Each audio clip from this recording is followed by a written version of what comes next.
కంచిలి మండల తహసీల్దార్ కార్యాలయం వద్ద ప్రస్తుత యూరియా రైతు కష్టాలపై రైతులతో కలిపి వైసీపీ శ్రేణుల ఆధ్వర్యంలో నిరసన కార్యక్రమం చేపట్టిన జడ్పీ చైర్పర్సన్ విజయ. ఈ మేరకు ఆమె మీడియాతో మాట్లాడుతూ యూరియా లేక రైతులు ఇబ్బంది పడుతున్నారని అన్నారు. అన్నదాత సుఖీభవ అదేదైతే ఇస్తామన్నారో సంవత్సరం కాలం ఇవ్వలేదు, ఇచ్చారు ఈసారి అంటే ఆరాకొరా ఇచ్చారు. రైతులు చాలా నష్టపోతున్నారు. మరి ఈ రోజు చంద్రబాబు నాయుడు గారు అంటారు మేము యూరియా వేస్తే పంటలకి మంచిది కాదు, క్యాన్సర్స్ వస్తాయని.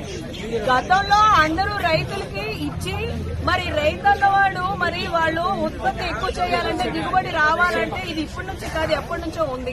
సరే క్యాన్సర్ వస్తుందని మీరు అంటున్నప్పుడు దానికి రెమెడీస్ తీసుకొని ముందస్తు రైతులకి చెప్పి మీ వాడకం తగ్గించండి, సేంద్రియ ఎరువులకు వెళ్ళండి అని ప్రోత్సహించాలి. అవేమీ కాకుండా ఇలా మాట్లాడటం నిజంగానే అందరూ రైతులందరూ కూడా చాలా నష్టపోయారు. ఈ రోజు ఇచ్చాపురం నియోజకవర్గంలోని మరి కంచెల మండలంలో ఈ రోజు సుమారు 12,000 ఎకరాలు ఉంటే మనకి సుమారు అవసరమైనవి 23,000 బస్తాలైతే 5,400 బస్తాలే వచ్చాయి.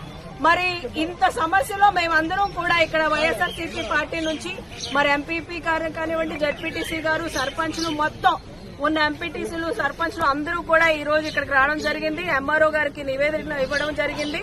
మరొక ముఖ్య విషయం ఏంటి అంటే కూటమి ప్రభుత్వం వచ్చిన తర్వాత ప్రోటోకాల్ ఎక్కడా పాటించడం లేదు. ఊర్లో కనీసం ఒక యూరియా వచ్చిన ఒక ఇన్ఫర్మేషన్ ఇవ్వట్లేదు. వాళ్ళు అది ఆర్బీకే సెంటర్స్ దగ్గర కూడా ఆపకుండా వాళ్ళ కార్యకర్తల ఇంటి దగ్గర ఆపి కూపన్స్ వాళ్ళకే ఇచ్చి డిస్ట్రిబ్యూషన్ ఓన్లీ ఆ పచ్చ జెండా పట్టుకున్న వాళ్ళకే ఇస్తున్నారు.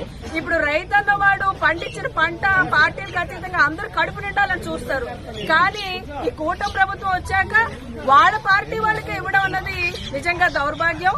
మరి అలాంటివి జరగకుండా ప్రతి రైతు నష్టపోకుండా ఏదైతే ఇంటెంట్ ఉందో దాన్ని పెట్టి మొత్తం తీసుకొచ్చి ప్రతి రైతుకి ఇవ్వాలని ఇవాళ వైఎస్ఆర్సీపీ పార్టీ నుంచి మేమందరం కూడా డిమాండ్ చేయడం జరుగుతుంది.